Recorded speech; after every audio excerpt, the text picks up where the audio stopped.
Well, hello everybody, and welcome to the first ever episode of As Above, So Below. My name is Peter Sanderson, the Preston poet, a shaman, a poet, whatever you want me to be for this show, mainly an interviewer.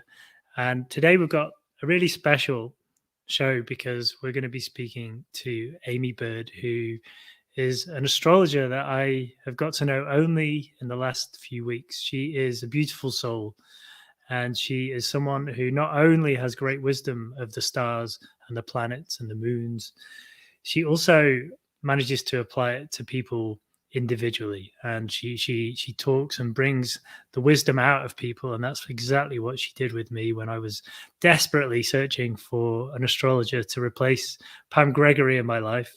I did have the honor of speaking with Pam 2 years ago, and now she's a superstar, so it's very hard to get a reading from her. But Amy has come into my life and into your lives, which is why she's here today, because she is somebody who I know that in the future is going to be really helping us to move through these times of transition and these times of change. Amy Bird, welcome to the studio. How are you today? I'm great, and thank you very much for that introduction. That made me feel good. Well, my pleasure. It's a huge time for the Earth, and we're going to go into it in a lot of detail very soon. But just before we kind of dive deeply, do you want to talk a little bit about you and your journey to getting here to this conversation today? Yeah, I suppose when it comes to astrology, it's always been part of my life because my mum was really into it, and so if your mum's into it, you end up into it.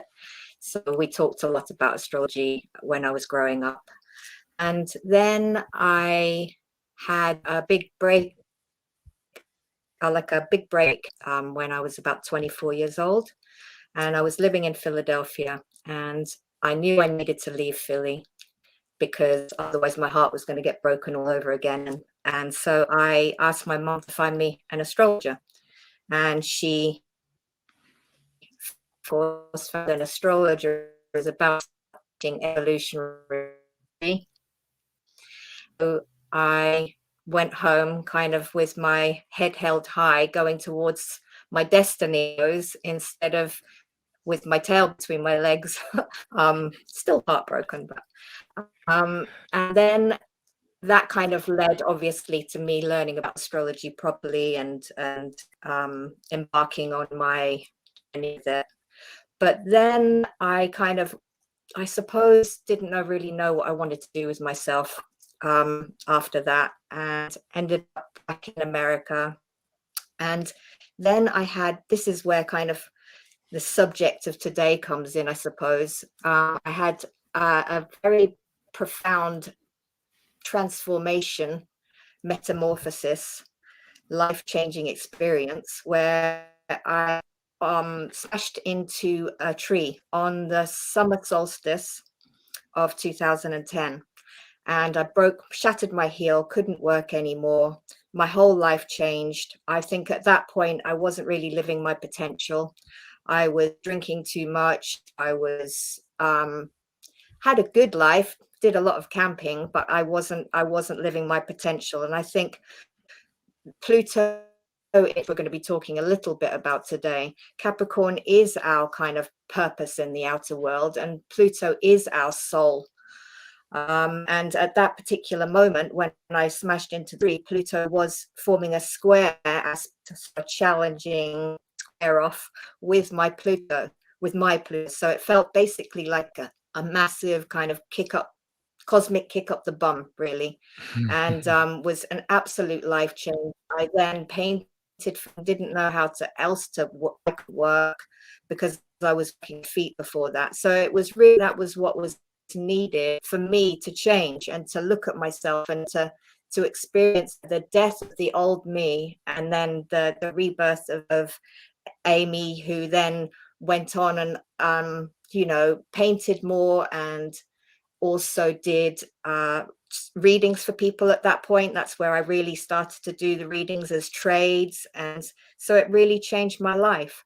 And I feel, as an evolutionary astrologer, that that was what was supposed to happen. You know, I was supposed to get to know Pluto in a very extreme manner so that I can then kind of pass on that on to people that I work with. And I do tend to attract people who are kind of going through Pluto transits, or who have quite a big Pluto in their, you know, Pluto kind of emphasis in their charts. So yeah, so that's the story of how I got here, really. Oh, well, thank you for sharing that with us, Amy. And I know Pluto is very much present in my charts right now, which is probably why we met at this particular juncture in time. And just before we go a little bit deeper into March and what's going to happen over the next few days, weeks, and months and years, let's just take a look at what a lot of the top astrologers in the world have predicted for the next month or so, because I know the likes of Pam Gregory, Rick Levine, and also Bracker Goldsmith have really, really gone quite deep on it, and they've given a few warning signs about what might happen. So, Pam Gregory, it's over to you. Absolutely, no doubt. This is a massive period of transition and change, and I think that 2023 is a real watershed year. March is in like a lamb and out like a lion. Whichever way you cut the astrological cake, it is very clear that we're moving into a whole new episode. To hell with it. I can do this. I will do this. So it's the power of your will, and your mind can be activated at this time, and you can be unstoppable. Actually, even if we look at the next sort of 3-4 years, from 2023 to 2026, all of the outer planets are changing sign. Jupiter, Saturn, Uranus, Neptune, Pluto, and that's extremely rare. You have to go back round about 300 years to find what happened during those periods. And actually there were times of huge creativity, cultural blossoming, renaissance for humanity. So it's time for action, and as you do that, it brings you to life, it brings vitality. Yeah, it's an opportunity to revitalize your whole system. Wow. So some big statements there. In like a lamb, out like a lion. It's an opportunity where we can become unstoppable. And I know a lot of people are going into this with a little bit of fear, because they're calling it the Pachacuti, they're calling it Heaven's Cross, the apocalypse. Lots of words have been used, but the truth is that astrology is simply a map and a guide, and how it plays out in our lives is actually how we approach the world, isn't it, Amy? Yes, absolutely agree. It's all to do with our own attitude towards it. And I'm quite passionate about the subject of fear. Actually, I think that it's important not to dwell in fear. I remember reading once, I'm sure you've heard it, false energies appearing real, fear, FEAR. And that's always held true for me. So, yeah, it's important not to, I think what we can make what we can of it, Yeah, absolutely. And I know that some people say, I don't want to have a reading because if I do, I'll find out when something bad is going to happen. But I guess two things. One, what will be, and there's some things we can do nothing about. And secondly, if we go into it knowing, it can really help us and make us wiser and ready. Absolutely. And also, I think that sorry.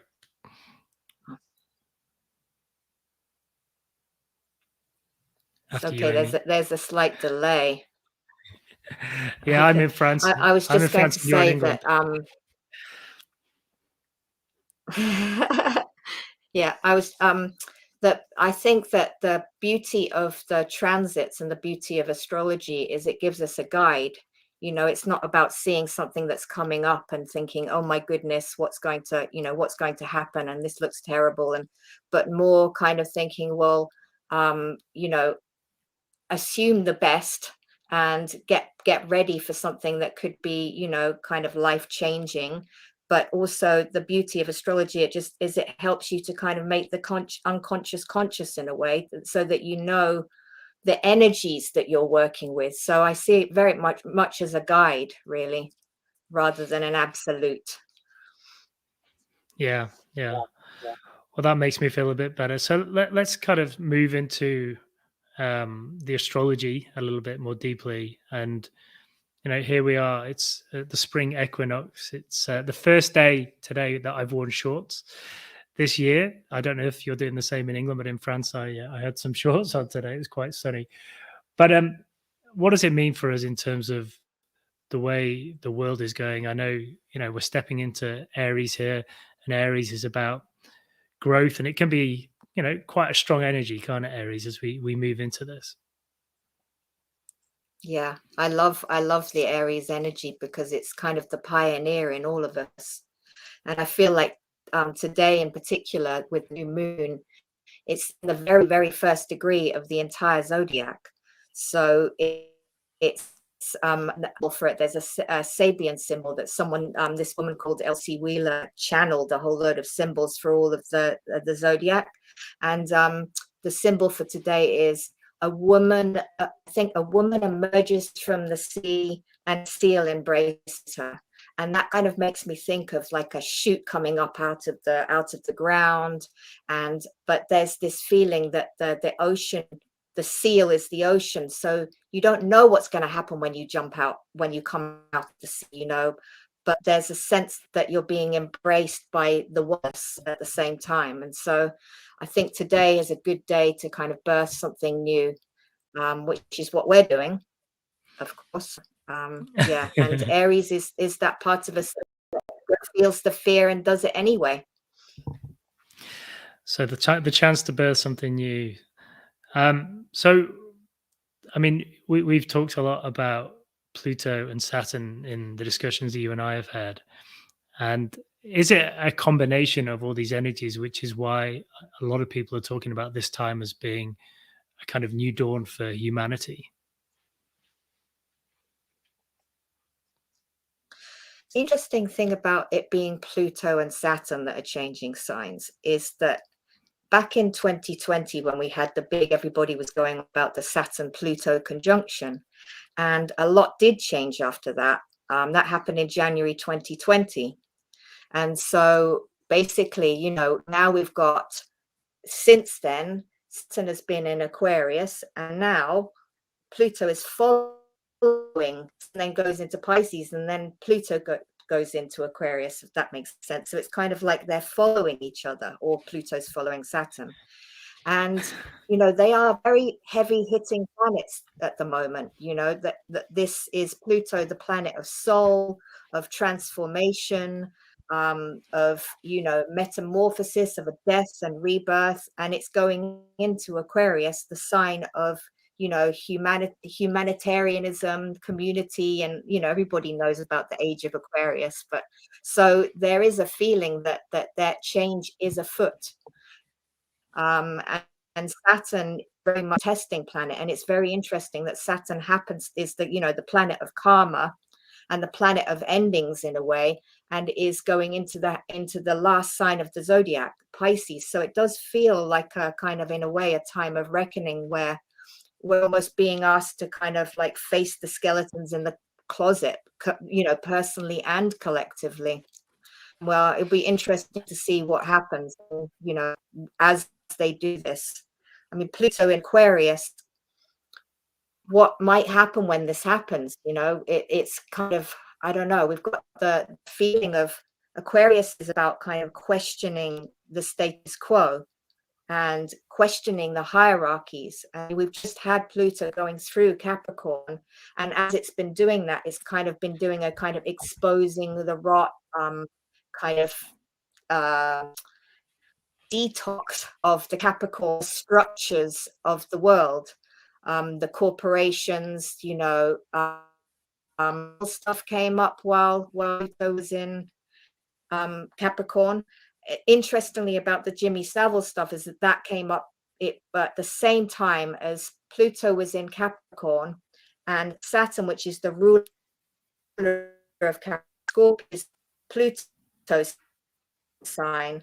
So together at that point, and that was quite a big moment, I think, in terms of just pulling things out from underneath the carpet that are icky. That's what Pluto is very good at.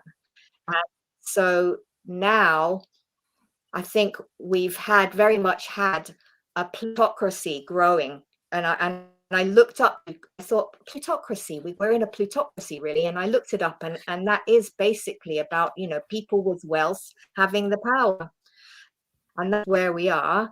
And so now we've got everybody complaining of how the 1% have the wealth. So, but Aquarius about the 99%. So it could be interesting to see what happens in the next while, and people just get fed up with that 1% having all the power. And so I definitely feel that, like, for instance, when the sun went from Capricorn into Aquarius this January, I felt a kind of a lightening, and I felt a change. And I thought, is it going to feel lighter when Pluto goes into Aquarius? I wonder. But there is one other thing that I realize is that when Pluto went into Capricorn in 2008, and now as it's getting ready to move signs, there are kind of rumblings around banks and how the banks aren't doing so well. And obviously we are in a recession, and there is that potential. But I definitely also feel that there's something very exciting about Aquarius. And I feel that what we're being called into with the mixture between Saturn in Pisces, very spiritual Pisces, and Pluto being in Aquarius, is I think we're stepping into the unknown. I think we're about to liberate ourselves from some very old, antiquated structures that just aren't working anymore, and that's been shown up while Pluto's been in Capricorn. And now we're stepping into a new world, and the new world is quite scary for people. And I think that we're going to have to throw the rule book out and see what occurs, and see what comes up, and get innovative and get creative, and join together as community, and it's quite exciting, I think. So yeah, no, I agree. I mean, I think I understand why people are scared, because going, like when you go to a fairground or a big amusement park, and you're going on a ride and you have no idea what's going to unfold on that ride, and all your friends say, oh, it's so scary, but you've got to do it, and I feel like the earth and the earth's people are about to do this. And not everyone's a great fan of roller coasters, especially when they don't know what they're going to be about. But my feeling is that it's not about what happens once we've gone through that threshold, through that gate, when we've made that rite of passage. It's more about like what's in our minds, or actually what's in our hearts as we step through. Because if we go through it with our hearts and we go, okay, I'm ready, and it doesn't matter what age we are, because I know maybe some people who are of the older generation are thinking this is the time when the kids are going to take over. But actually, I feel it's more that the wisdom is going to take over. And I actually feel that a lot of our society has lost its community. I've seen that in the towns and the villages that I've lived in. I take my children back to England sometimes, and I show them, well, I try and show them the old places where Daddy grew up, and most of them have been knocked down, and it hurts. It really hurts, because I want to show them my past. But I really get the feeling that, while some of the things and the bricks and mortar have come tumbling down, I get a sense that maybe it's quite exciting, what could lie for us in the future. And yes, we could look at it at the economy and currency disappearing and turning into crypto, which is scary, but at the same time, wow, how easy will it be to have a nice digital currency? We can look at it as in governments. But all I see with governments, and with respect to the governments that are well run, most of the ones that I witness and have witnessed over the last few years, I don't really want to vote for. It feels like COVID was a time when governments were out of their depth, for the first time, because they couldn't look to the past to find the answers. Suddenly, they had to find an answer from the present, in the now. And that can be tough if you're a politician who's come through a very, very narrow education. And from what you just said there, Amy, and from what I've been reading about the astrology, it really feels like this is a real opportunity for more conscious people to step forward. And we're not going to forget the grandmothers and the grandfathers. The wisdom will come through. That's the legacy, and that's the good from the past to bring through to the future. But what an opportunity this is for the people on our planet to start a new global community, and to use the stars and the astrology as a guide to take us forward. Yeah, definitely.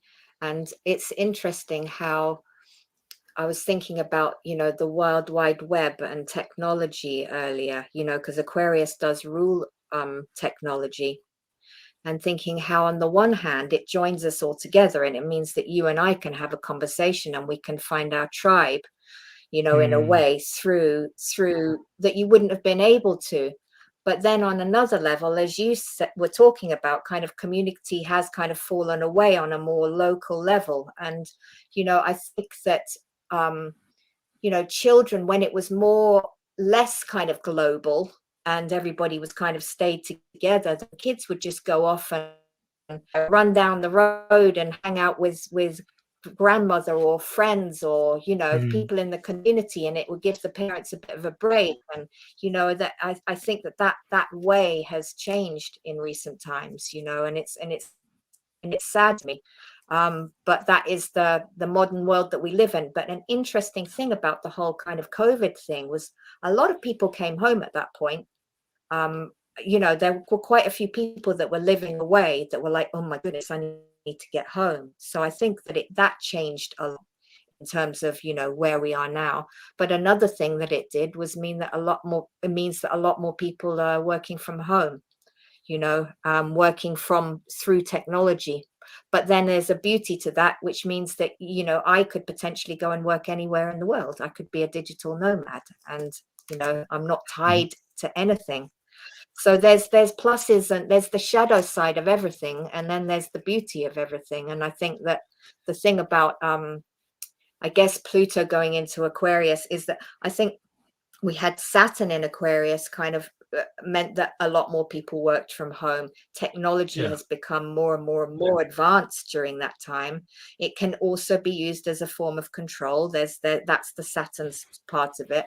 Pluto, I'm wondering whether it might show up the dark side of it, but in order for maybe a death and a rebirth might happen in terms of how it's used, and so we could see, yes, the dark side and it being used for power sake, but then it can also be used, and it's an amazing tool, but as long as it's being used the right way, I suppose. Yeah, it's interesting, Amy, that I think this is the first time that Pluto will be 0 degrees in Aquarius since the American and the French revolutions. I don't know if that's correct, but I certainly know that it was definitely Pluto was in Aquarius during this time, and that was a big deconstruction, wasn't it? It was absolutely. It was the same potential that we've got now of a dismantling of the hierarchies. So yeah, I think they kind of, the monarchy toppled in France, wasn't it? That was what happened, I think. Yeah, it was the monarchy. You're right. I actually read the other day. Yeah, the monarchy. Yeah. And I read that that Uranus was also discovered. So Uranus is the ruler of Aquarius, and at that time, during while Pluto was in Aquarius last, that's when Uranus was discovered. It was it really rocked the astrological community, because before that, Saturn was the end. There was kind of very neat, orderly 7 planets, and it was all, like it was all in its little box. And then Uranus, which actually has a very erratic orbit, as it happens, just shocked the whole world. And that's what Uranus and Aquarius does have the potential for. It's shocking, it's liberating, it's liberated us from what we have known. And I think that's possibly why this can be an Aquarian thing, because it's asking us to undo our conditioning and our program. And our programming is eons old. The whole patriarchal system, you know, the way we've been living, the way that we've been governed, the way we think about community, everything is just we're a whole bunch of conditioning, all of us. And I think, or I feel, that over the next few years we're going to be asked to dismantle all of that and to undo it, and to approach life in a way that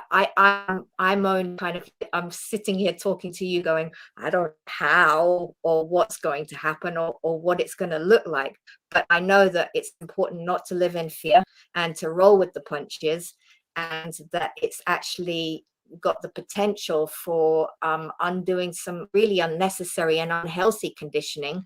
And I say that on a personal level. For each of us personally, we all have our conditioning from childhood that isn't helpful. So on a personal level, it'll be doing that. But on a global level as well, I think that there's a new way coming. It's the death of the when Capricorn brought the death of the old order, or is dismantling, and it's still got a little, because it's going to go back in and then back out again a couple of times. So it's not, Pluto Capricorn isn't over yet. So and it'll just be interesting to see what comes next. So we're going to get a glimpse of the future, at least for the next few months. It'll be interesting to see what happens. So we've talked about Pluto quite a lot there, and you know, it's obviously the end of a chapter and the start of a new one, a new dawn. But in terms of Saturn in Pisces, like what is this going to change? What changes have we seen in history when this has happened, and what kinds of things can we start to expect as Saturn kind of steps into tries on its new pair of shoes, let's say? Okay. It's a very interesting combination, Saturn and Pisces, because Pisces is, you know, oneness, and it just goes with the flow, and it kind of dissolves boundaries. And Saturn is boundaries, you know, and so Saturn is control, and it tends to kind of make things. One thing I could say is it could give a nice vessel, give some structure to the Pisces was, you know, in some ways. But in terms of what has happened in history, I haven't looked into it too much, but the two things that popped out at me was one, that Alcoholics Anonymous was born while Saturn was in Pisces, and Pisces can, if you know, it can be, you know, escaping, could be sleeping a lot, but could also drugs and alcohol. And so there is the potential for some kind of like structured way of dealing with the alcohol crisis. The other thing that I noticed in history was that apartheid ended as well, which is a dissolving of the old way, which is interesting, that we've just had Pluto in Capricorn, and now we have Saturn, the ruler of Capricorn, in Pisces, kind of, and with the potential for that Pisces dissolving the old way and the old order. But I feel that there is a sense that we could turn our dreams, Pisces, into reality, Saturn, which is another part of this. And you know, there is also a feeling that we have to face karma here. It's with Saturn, he's the lord of karma, and he, you know, he teaches us that we reap what we've sown. And Pisces is the very, very last sign of the zodiac, and it's a sense of just kind of like, you know, doing some quite profound spiritual work during this time, and maybe needing to use some Saturn discipline and real commitment to our spiritual path. But it also, and I definitely got a dose of this when Saturn went into Pisces. It does also bring the potential for a dissolving or a peeling away of illusions, because Pisces is that part of us that sees what we want to see.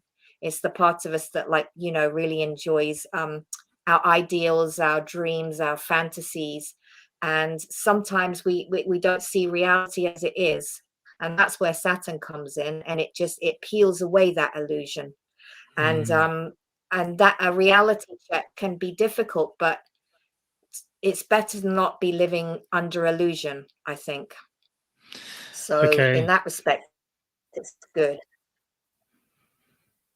So we're going to be taking off our rose-tinted spectacles for the next few months and years. Oh no, I wear those quite a lot, I'm afraid. I know, as do I. The one thing that's interesting, I know in Pam Gregory's video, she mentioned how Saturn is also connected with like on the bodily, in terms of our bodily limits, like teeth, skin, the structure of our bodies. And it's funny how actually I've never had any teeth problems, but suddenly this month I had to go to the dentist and I got told I needed some things doing with my teeth. And a friend of mine sent me a WhatsApp message the other day, Martin. I think you've read his astrology as well, and he's just pulled out a tooth as well. He sent me a photo of a tooth. I was like, my goodness, like Pam Gregory really did get that one right. But it's incredible how when you start to look at the astrology, you start to see it playing out in your own individual life. And I know it's been described, like Pam says, it's a mathematical, precise, symbolic language, which is really interesting, because a lot of people who only judge astrology by the sun sign astrology, or just by what they might read in the kind of the red tops or the rag newspapers, might say that it's just about some flimsy little kind of one sentence about their life for that particular day. When really interesting reading Pam's book, You Don't Believe in Astrology, Do You? And speaking to you and people who really get it, to see that actually, you can understand why the leaders of the wisdom days hundreds of years ago always used to have an astrologer by their side. Yeah, absolutely. And I think they still do. That's my guess, is that there's been quite a few things that have happened in recent times. I can't give an example right now because it's not in my head, but of where you think, did they plan that?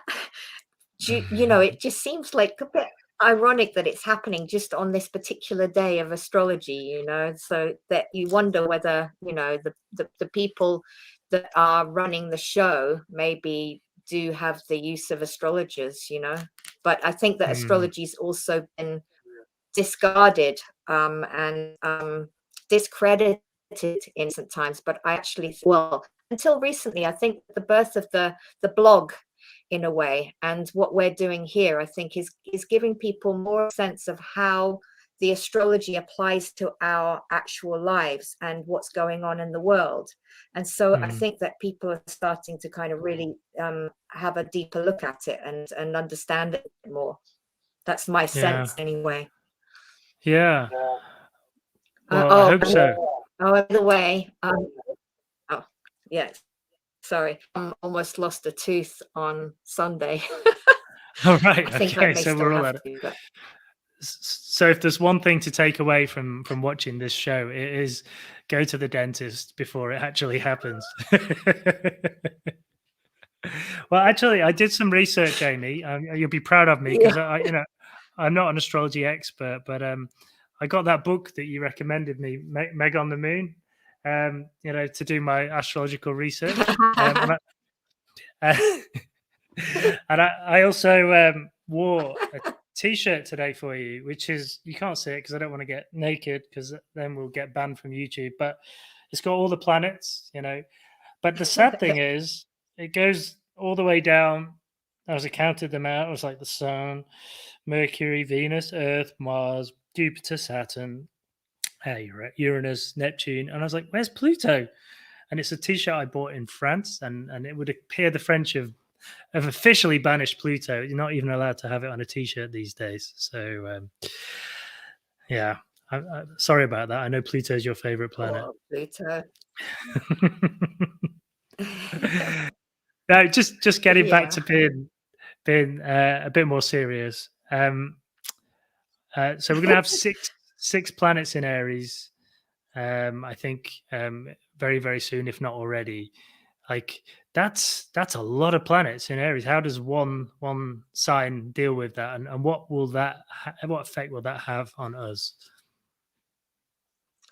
Well, Aries is the, he is the god of war, and he is the god of, but he's also the god of, well, the planet of bravery. And I definitely have a sense that we're being asked to step out of our comfort zones at the moment, and that's the one thing that Aries has going for it is courage. Also brings up anger, up aggression, so there is that potential. But if you've got Pluto going into Aquarius at the same time as a whole load of Aries, then this could be, uprisings, for instance, and people going, we've had enough, and getting all Aries on us. But it also gives the courage for people to make the changes and undo the conditioning that we've been, I think we've, as I was saying, we've my throat chakra's gone a bit squiffy. We've all had our we all have our conditioning. We've all got the stuff that we could do with liberating ourselves from, and I think the Aries energy is really helpful for stepping into the unknown, I think, and that's can be helpful. But obviously it can also bring up people's ire, as they say, and just and get people a little bit more forthright and direct and brave about making the changes that they might want to change. So yeah, that's my feeling, right? It's a lot of Aries. Yeah, wow. And everybody always thinks about relationships, and connects astrology with relationships. But on a serious, deeper note, is with Pluto, the planet of death and rebirth and deconstruction and reconstruction. Are there a lot of people out there who are probably going to be going through a change in love life and relationships right now? Is that something that would naturally happen when you have Saturn in Pisces and Pluto moving into Aquarius?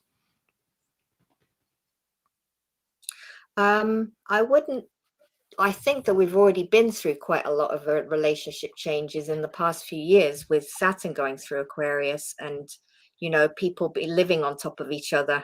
So I feel like in a lot of ways that's been quite a big game changer. They got lumped on top of each other, and it was quite testing for relationships. It was like a make or break situation.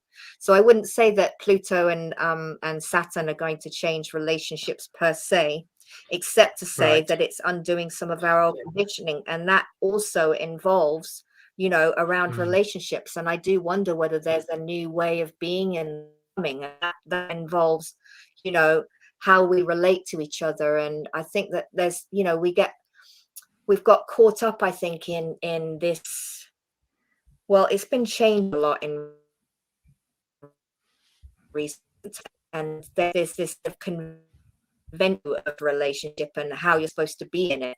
But I think that Aquarius and Uranus as well have a tendency to kind of change our conditioning around that, and potentially bring a new way of being in relationship. And I think it's going to have a more spiritual bent to it, with the Saturn in Pisces.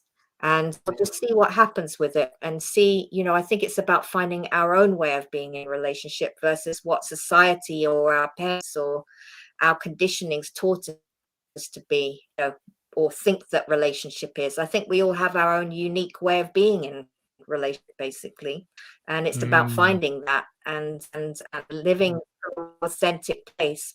And that's the beauty of Aquarius. It is about authenticity, and I've thought a lot about the word authenticity. It's basically to thine own self be true, and that's not the easiest thing to do in life. It's to be true to yourself, because we're all a bunch of, well, some of us are a bunch of people pleasers. And so to be true to yourself involves maybe upsetting someone once in a while because you're actually saying, no, this doesn't ring true for me.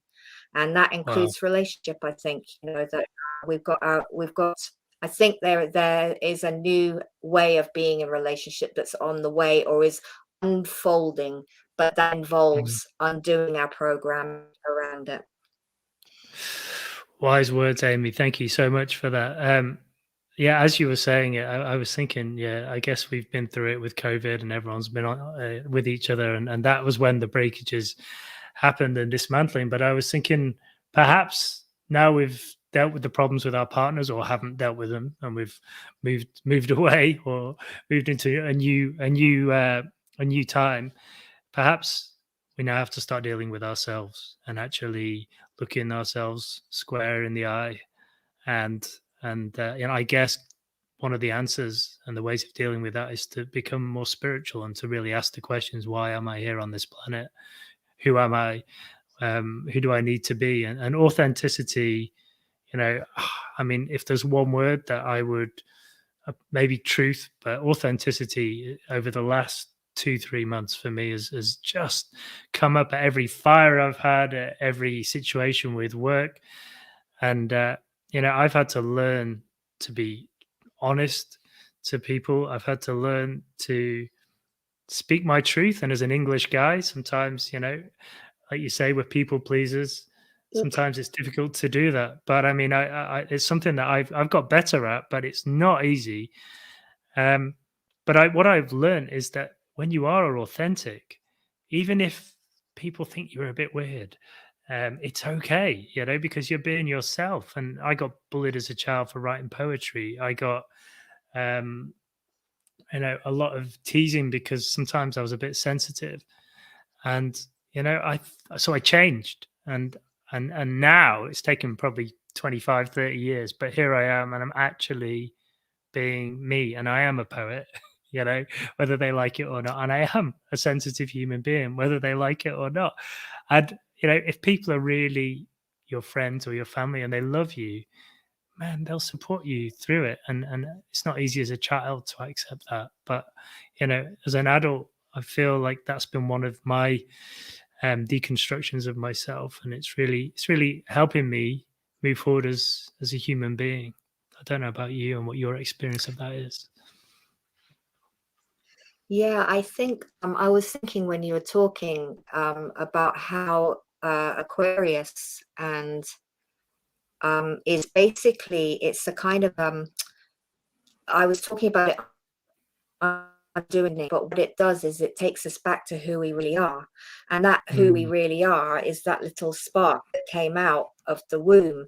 But then everything that has happened to us since then, in terms of going to school, as you said, in terms of our parents' expectations or the way they try and mold us, and is all is all kind of taken us away from that pure spark, that uniqueness, that who we really are. And it sounds like you had a kind of a dismantling of a lot of that go on, and to come back to who you really are. It's fun. I feel on some levels like I've always been who I am. I don't know. I can't think of a moment where I've gone back to who I really was, because I feel like I've always been that. I do have a memory that's just popped up that is kind of like I'm quite Aquarius and kind of sums my life up in some ways, because I've got a bit of Aquarius in my chart basically. But there was this moment when I was about 22 years old and I was working in a wine bar in Leicester Square, and I was on a train going into off the train, and I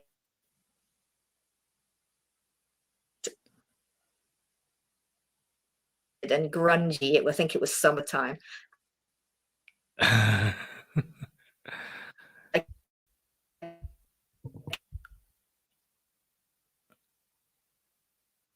Oh, Amy's. came out the other end, and I thought, this is how I want to. All right, okay. I only remembered this maybe a year or so ago, and I remembered that I must have made a decision at that moment. It was to remember it this many years later that I thought that it must have been one of life's choices. But I didn't know I was making a choice at that time. But that is exactly how I've lived my life. I've maybe once in my life for about 6 months been that tired, pissed off person at Charing Cross Station.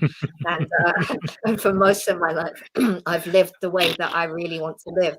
Wow, well, respect to So- you. Respect to you. Every credit, because I think I probably, when I look back at my late teenage years and my 20s, I think a lot of the time, maybe it was me trying to survive in the corporate world or in the, trying to be cool. I don't know, but I definitely stepped out of myself. And when I look back at myself during that period, it's like a different lifetime. It's like looking at a completely different guy. But I guess everyone has a different journey, and everyone has a different set of stars and planets and placements. So yeah, and probably it's one of my big learnings is from this lifetime is to be myself. Because one thing I have noticed, and you know this because you've been yourself for most of your life, is that when you are yourself, you learn a lot more, and you really get respect from people, and you can never be wrong. People cannot catch you out because it's truth, and it's people can't argue with the truth.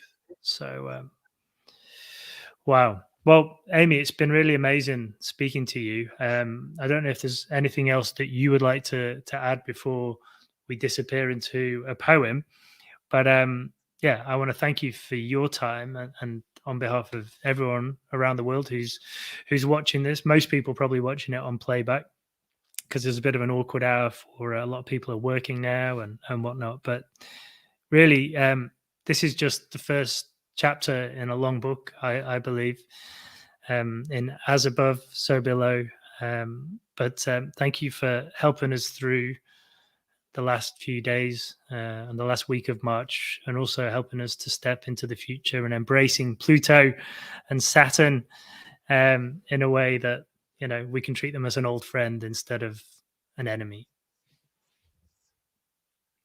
Yeah, thank you. I've got a sense that they've got an opportunity to kind of figure out what's preventing us from living the life that we truly want. And I think it's going to be quite, and I think if my feeling is just that, and enjoy each moment as it comes, and don't be afraid, because I think sometimes fear, our imaginations can run wild in all the wrong directions, especially with Saturn in Pisces. And we can imagine things to be much worse than they are happen. And then when they actually happen, we deal with them, and then beautiful things come out of it. And, people come together, and beautiful, magical things happen midst of chaos sometimes. So, yeah, I think that it's exciting times, basically. That's what I feel.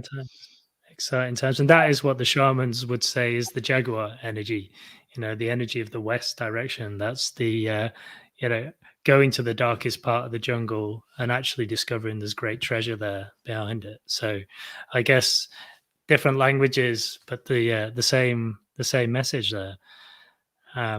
So thank you, Amy. We're just about finished now, but I'm just going to finish off with a little poem, which I wrote when I kind of tuned into Pluto and to Saturn and this great change that is about to happen, this beautiful change which is about to happen. So here goes. Pluto tips her cosmic toes into the aquarium pond, and the conscious world is gifted a glimpse of the future. She ruffled some feathers in Capricorn, but she'll tell you, you ain't seen nothing yet. The winds of change are upon us. The new seeds starting to be planted. Something powerful is shifting deep inside us, inside the human psyche. It's the opening of a vortex, the planetary Excalibur drawn from the stone, unstoppable, unimaginable, the start of a new dream, a new dawn for humanity. Some may call it the crossing of the heavens, others the apocalypse. The shamans say it's the turning of the Pachacuti, the rebooting of Mother Earth. Grandfather Time creaks and stumbles gently out of the room. No time for the old stories anymore. We can honor the past, but we're being pushed into the future by the planetary visionaries. A new wisdom is about to be born. The turning of the page. And this time, it's not the time for the hierarchy. It's not the time for the governments, the big bosses stuck in their minds and their pinstripe suits. This is the time of the people. The quantum shift they feel deep in their hearts. This is not about good or bad. It's not about right or wrong. This new chapter is about authenticity. It's about change, truth, love, and gratitude. Reconnecting the earth with the stars, the beauty of our planet and its many beautiful species. It's about the spirit of the people, listening to the calling of our souls, turning into Father Sky, to join hands with one another, to extend out our hearts to the universe, to the multiverse, to walk into a future united, together as one. This week, we will glimpse the future, and our Earth will never be the same again.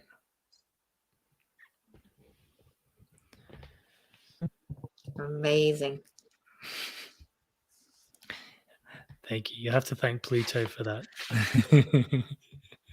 Your old friend. Okay, on that note, thanks again, Amy, and thank you everyone for tuning in. I hope you got to see us okay. It's the first time we've used this technology, so apologies if you didn't. I'd